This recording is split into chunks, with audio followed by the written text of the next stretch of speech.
యెహెజ్కేలు గ్రంథము 6వ అధ్యాయము. యెహోవా వాక్కు నాకు ప్రత్యక్షమై ఈలాగు సెలవిచ్చెను. నరపుత్రుడా, ఇశ్రాయేలీల పర్వతముల తట్టు చూచి వాటి విషయమై ఈ మాటలు ప్రకటించుము. ఇశ్రాయేలీల పర్వతములారా, ప్రభువైన యెహోవా మాట ఆలకించుడి. పర్వతములతోనూ కొండలతోనూ వాగులతోనూ లోయలతోనూ ప్రభువైన యెహోవా ఈలాగు సెలవిచ్చుచున్నాడు.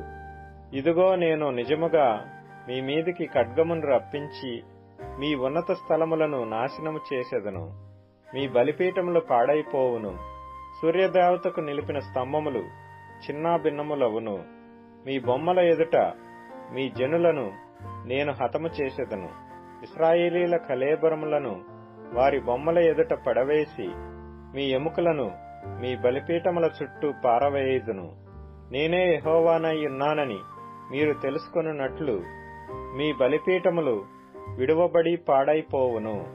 మీ విగ్రహములు చిన్నాభిన్నములగును. సూర్యదేవతకు మీరు నిలిపిన స్తంభములు పడగొట్టబడును. మీ పనులు నాశనమగును. మీ నివాస స్థలములన్నిటిలోనున్న మీ పట్టణములు పాడైపోవును.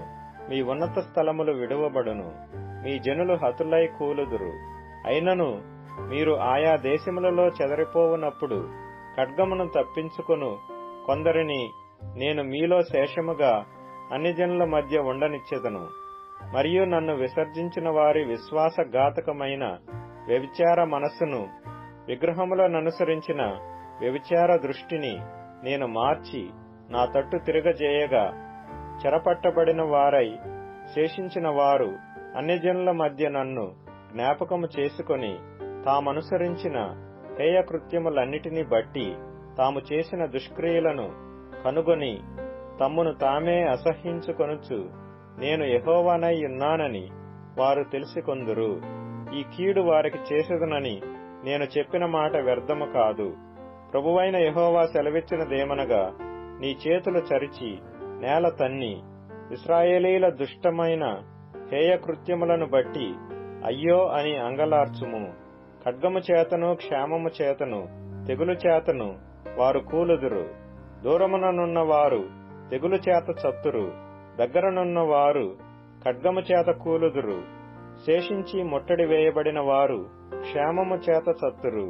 ఈ ప్రకారము నేను వారి మీద నా క్రోధము తీర్చుకొందును.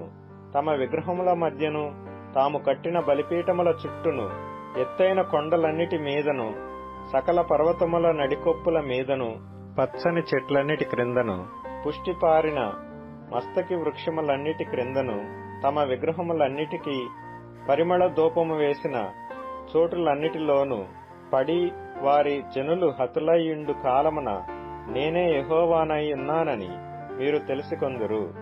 నేను వారికి విరోధినై వారు నివసించు స్థలములన్నిటిలో వారి దేశమును దిబ్లాతు అరణ్యము కంటే మరీ నిర్జనముగాను పాడుగాను చేయగా నేనే యెహోవానై ఉన్నానని వారు తెలుసుకొందురు.